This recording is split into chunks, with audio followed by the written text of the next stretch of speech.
ακούσαν τα αιτήματά μας, είδαν πλέον των 4 ωρών οι συσκέψεις που γίναν.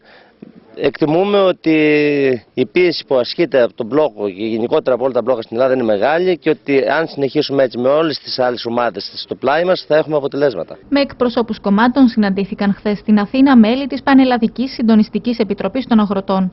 Μετά και από αυτή τη συνάντηση, οι αγρότες δείχνουν αποφασισμένοι να συνεχίσουν τον αγώνα τους και να παραμείνουν στα μπλόκα, επιδιώκοντας να ασκήσουν μεγαλύτερη πίεση στην κυβέρνηση. Η κυβέρνηση βρίσκεται υποποίηση κάτω και από τα πολυάριθμα μπλόκα που υπάρχουν στη χώρα μας, αλλά και από την μεγάλη στήριξη που έχουμε και τη συμπαράσταση και την αλληλεγγύη και από τους φορείς, αλλά πολύ περισσότερο από τα σωματεία, από άλλες κοινωνικές ομάδες όπως οι φορτηγάτες, όπως οι ψαράδες που ήρθαν χθες στον μπλόκο εδώ τις νίκες το βράδυ. Και κάτω από αυτή την πίεση εμείς συνεχίζουμε, συντονιζόμαστε καλύτερα.